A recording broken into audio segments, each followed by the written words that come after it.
ఓం నమః శివాయ. ఓం నమో నారాయణాయ. కర్మ నివారణ, నరదృష్టి నివారణ, కాళభైరవాయై నమో నమః. ఓం కాళకాలాయ విద్మహే కాళాతీతాయ ధీమహి తన్నో నరదృష్టి నివారణ కాళభైరవ ప్రచోదయాతు. హరి ఓం. మా ఛానల్కి స్వాగతం.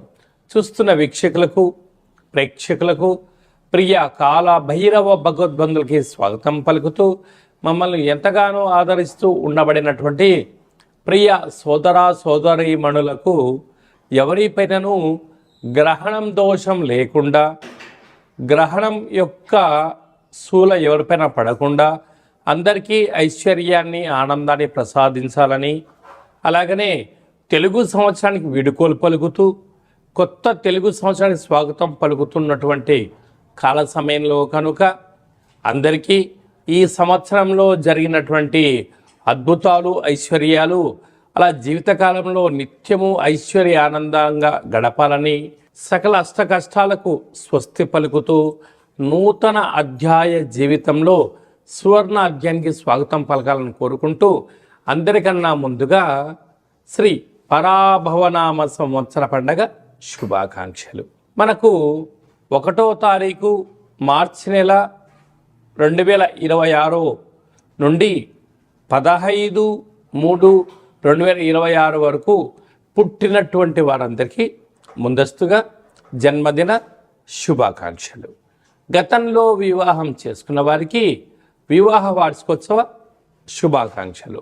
ద్వాదశ రాశుల్లో గ్రహ గమనాలు వీక్షింపచేద్దాం. మిథున రాశిలో దేవగురు బృహస్పతి సంచార స్థితి, సింహరాశిలో కేతు సంచార స్థితి, కుంభరాశిలో చతుర్గ్రహ సంచార స్థితి, రవి, కుజ, బుధ, రాహు సంచార స్థితి, మీనరాశిలో శుక్రుడు మరియు శని సంచార స్థితితో ద్వాదశ రాశుల్లో గ్రహ గమనాలు ఈ విధంగా ఉన్నాయి. తులారాశి వారికి ఏడాది తర్వాత పంచమ స్థానంలో చతుర్గ్రహ సంచార స్థితి ఉండడం, గ్రహణకాల సమయంలో దోషం లేకపోయినను యోగం పొందాలి అన్నట్లయితే ఎలాంటి విధి విధానం పాటించాలో ఈ వీడియోలో సవివరంగా సంపూర్ణంగా తెలుసుకుందాం.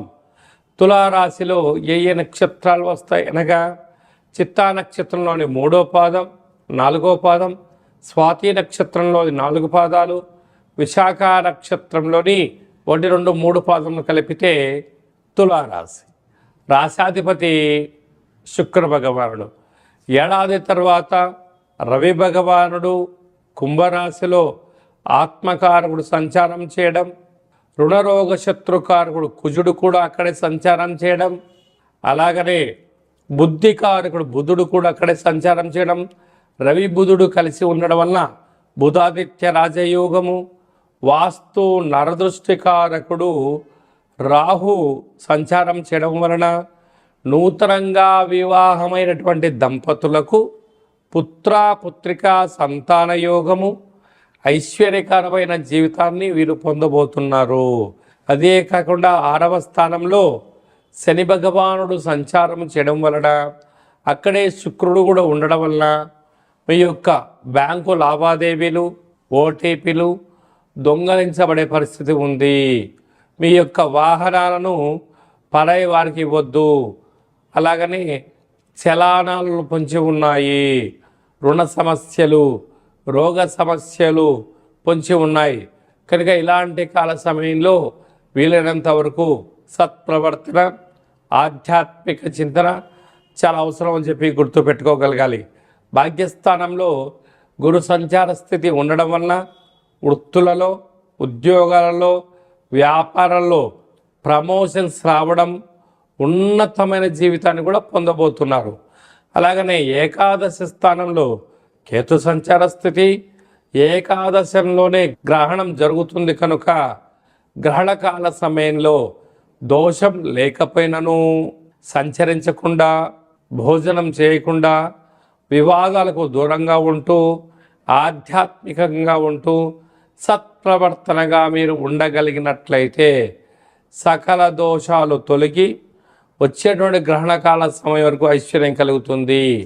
అలాగే తెలుగు సంవత్సరాది చివరి అష్టమి తిథి యందున కూష్మాండ దీపాన్ని వెలిగించి కాలభైరవ అష్టకాన్ని వినడం, చదవడం, వ్రాయడం వలన యోగాన్ని పొందుతారు అని చెప్పి గమనించాలి. మార్చి నెలలో ప్రథమార్థంలో ముఖ్యమైన పండగల గురించి క్లుప్తంగా, సవివరంగా, సంపూర్ణంగా తెలుసుకుందాం. మనకు 3వ తారీఖు 3వ నెల 2026వ సంవత్సరంలో మనకు చంద్రగ్రహణం జరుగుతుంది. కనుక చంద్రగ్రహణము మధ్యాహ్నము 3 గంటలకు ప్రారంభమయ్యి సాయంత్రం 7 గంటల వరకు కొనసాగుతుంది. కనుక 3 గంటల ముందరలోనే భోజనం చేయాలి. కనుక 11 గంటల లోపనే అందరూ భోజనం చేయండి. గ్రహణకాల సమయంలో వీలైనంత వరకు తినడం, వాదించడం, కోపతాపాలకు అవకాశం ఇవ్వకుండా మౌనం, ధ్యానం, ఏకాగ్రత, సత్ప్రవర్తనగా ఉండగలిగినట్లయితే గ్రహణ దోషం తొలగి రాబోయే వచ్చేటువంటి గ్రహణం వరకు ఎలాంటి ఆటంకాలు ఉండవని చెప్పి గమనించాలి. గ్రహణకాల సమయంలో నిల్వ ఉండబడిన వస్తువులను ఆ రాత్రి కానీ మరుసటి రోజు కానీ దయచేసి భుజించవద్దు. నిల్వ ఉండబడినటువంటి పదార్థాలలో దర్భను వేసి ఉంచండి. సకలమైనటువంటి గ్రహణకాల సమయంలో మంత్ర సాధన ఏదైతే చేస్తామో అద్భుతమైన ఫలితాన్ని, ఐశ్వర్యాన్ని కలిగిస్తుందని చెప్పి గమనించగలగాలి. 11వ తారీఖున పాల్గొన మాస బహుళ అష్టమి, అంటే ఈ తెలుగు సంవత్సరాదిలో చివరి అష్టమి కనుక ఈ సంవత్సరంలో జరిగినటువంటి అష్ట కష్టాలను తొలగించుకొని రాబోయేటువంటి శ్రీ పరాభవనామ సంవత్సరానికి స్వాగతం పలుకుతున్న కాల సమయంలో ఇంటిలో శుద్ధి పెట్టుకొని నింబకుస్మ దీపాన్ని కానీ, నారికేల దీపాన్ని కానీ, అలా కుష్మాండ దీపాన్ని కానీ పెట్టి కాళ్ళ భైరవ స్వామి యొక్క స్మరణ, ధ్యానము చేయగలిగినట్లయితే సకల అష్ట కష్టాలు తొలగిపోయి ఈ సంవత్సరంలో మనపైన ప్రసరించినటువంటి నరదృష్టి, శత్రు ప్రభావాలు అన్నీ తొలగిపోతాయని చెప్పి గమనించాలి. అలా కుదరలేనటువంటి వారు ఈ కింది నెంబర్ సంప్రదించినట్లయితే మన యొక్క దేవాలయంలో నిత్యము కాళ్ళభైరవ హోమ కార్యక్రమాలను ఆచరింపచేయడం జరుగుతుంది. కనుక అందరికీ వీడియో కాల్ ద్వారా చూపించి మీ గోత్రనామములతో కాళ్ళభైరవ పూజ, హోమ కార్యక్రమం చేయించి ప్రసాదంను మీకు పంపించడం జరుగుతుందని చెప్పి కూడా గమనించాలి. అలాగనే మీ వ్యక్తిగత జాతకం తెలుసుకోవాలనుకుంటున్నారా?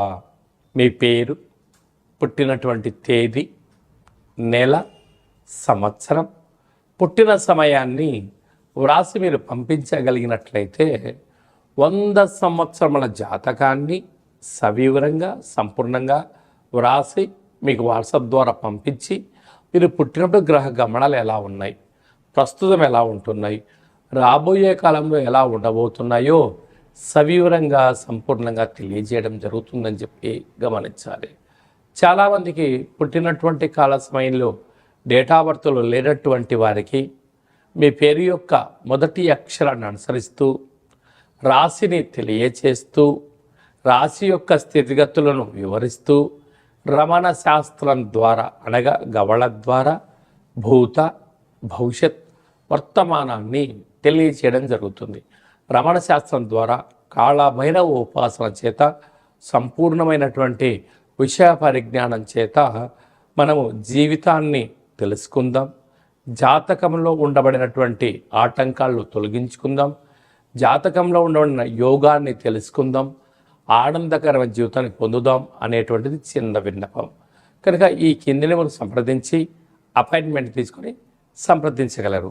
అందరికీ శుభాన్ని, జయాన్ని, ఐశ్వర్యాన్ని ప్రసాదించాలని ఈ తెలుగు సంవత్సరానికి వీడుకోలు పలుకుతూ కొత్త సంవత్సర కాలం సమయంలో అందరికీ ఆనందాన్ని ప్రసాదించాలని మనసారా మనం కూడా మరొక్కసారి కాళ్ళ భైరవ స్వామి వారిని కోరుకుంటూ ఆశీర్వచనం.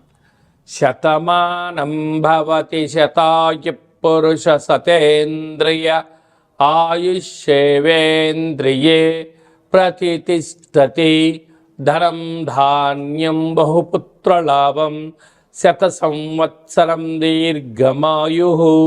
సర్వే జనా సుఖినో భవంతు. లోకా సమస్తా సుఖినో భవంతు. సర్వం కాళభైరవ దేవతార్పణమస్తు. హరి ఓం. ఈ వీడియో మీకు నచ్చినట్టయితే మా ఛానల్ని సబ్స్క్రైబ్ చేసుకోండి, లైక్ చేయండి, షేర్ చేయండి. భగవద్బంధులకు మిత్రులకు స్నేహితులకు చేరవేసి హిందూ ధర్మాన్ని కాపాడండి.